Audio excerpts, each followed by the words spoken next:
Bharat Asia का सबसे बड़ा एयरपोर्ट बना रहा है, नोएडा इंटरनेशनल एयरपोर्ट, जो दिसंबर 2024 तक चालू हो जाएगा। ये विशाल project Beijing capital international airport, चीन के सबसे बड़े एयरपोर्ट को भी पीछे छोड़ देगा। इस मेगा स्ट्रक्चर का बजट कितना है? लगभग 30,000 करोड़ रुपए। हालांकि इस प्रोजेक्ट को लेकर लोग काफी उत्साहित हैं, लेकिन मैं इसमें दो प्रमुख सवाल देखता हूँ। पहला, एशिया का सबसे बड़ा एयरपोर्ट एक छोटे से गांव जेवर में क्यों बनाया जा रहा है, न कि किसी मेट्रोपॉलिटन शहर में? दूसरा, इसे दिल्ली के पहले से बड़े आईजीआई एयरपोर्ट से सिर्फ 72 किलोमीटर की दूरी पर क्यों बनाया जा रहा है? आइए इन सवालों के जवाब ढूंढते हैं और इस महत्वाकांक्षी प्रोजेक्ट के पीछे की मास्टर प्लान को समझते हैं।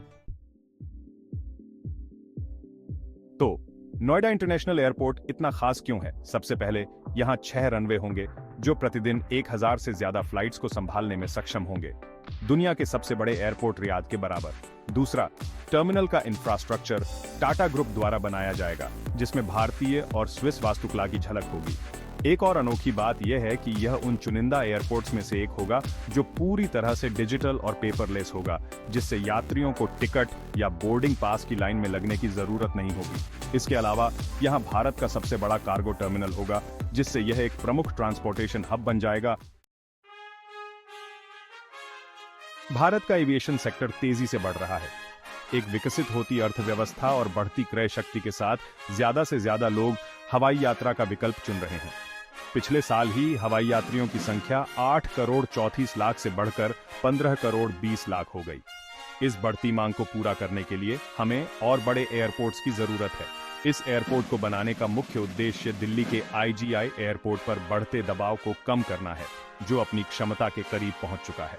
2023-24 में 7 करोड़ 20 लाख यात्रियों ने आईजीआई एयरपोर्ट से यात्रा की, जिससे भीड़ और देरी की समस्या हुई। नया नोएडा इंटरनेशनल एयरपोर्ट इस दबाव को कम करेगा और लाखों लोगों की यात्रा को सुगम बनाएगा। लेकिन इसे जेवर जैसे छोटे गांव में क्यों बनाया जा रहा है, किसी बड़े शहर में क्यों नहीं? जेवर उत्तर प्रदेश, दिल्ली और हरियाणा की सीमाओं के पास स्थित है, जिससे इसे बेहतरीन कनेक्टिविटी मिलती है। इसके अलावा जेवर में विशाल खुली जगह है, जो इस तरह के बड़े प्रोजेक्ट के लिए उपयुक्त है। ये Dadri multi modal logistics hub से केवल 90 किलोमीटर की दूरी पर है, जो भारत के प्रमुख औद्योगिक कॉरिडोर्स को जोड़ता है। इसे लॉजिस्टिक्स के लिए एक आदर्श स्थान बनाता है। यही कारण है कि प्रधानमंत्री मोदी ने इसे उत्तर भारत का लॉजिस्टिक्स गेटवे कहा। यह एयरपोर्ट खासतौर से पश्चिमी उत्तर प्रदेश के लिए एक गेम चेंजर साबित होगा। आगरा, मेरठ, मथुरा और वृंदावन जैसे शहरों को पहली बार अंतर्राष्ट्रीय एयरपोर्ट की सुविधा मिलेगी। लेकिन यह केवल यात्रा तक सीमित नहीं है। यह एयरपोर्ट स्थानीय अर्थव्यवस्था को भी बढ़ावा देगा, स्थानीय उद्योगों को दुनिया से जोड़ते हुए। रोजगार सृजन भी इसका एक बड़ा लाभ है।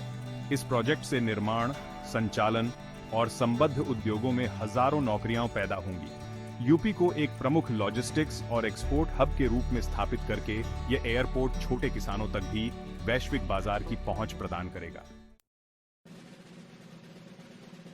लेकिन यहां एक बड़ा चित्र भी है। यह एयरपोर्ट मास्टर प्लान का हिस्सा है, जो भारत को 2040 तक एक विकसित देश बनाने के लक्ष्य के साथ मेल खाता है। एक वैश्विक परिवहन और लॉजिस्टिक्स हब बनाकर नोएडा इंटरनेशनल एयरपोर्ट निवेशकों को आकर्षित करेगा, पर्यटन को बढ़ावा देगा और हजारों नौकरियां पैदा करेगा।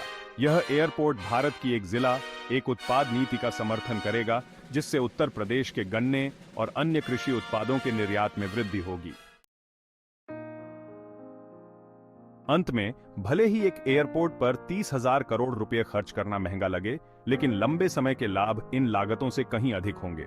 नोएडा इंटरनेशनल एयरपोर्ट न केवल आईजीआई एयरपोर्ट के दबाव को कम करेगा, बल्कि उत्तर प्रदेश और भारतीय अर्थव्यवस्था की वृद्धि का उत्प्रेरक भी बनेगा। यह प्रोजेक्ट भारत को एक वैश्विक महाशक्ति बनाने की दिशा में एक महत्वपूर्ण कदम है। इस विशाल विकास की प्रगति को ट्रैक करने के लिए हमारे साथ बने रहे। अगर आपको यह वीडियो जानकारीपूर्ण लगा, तो इसे लाइक, शेयर और हमारे चैनल को सब्सक्राइब करना न भूलें।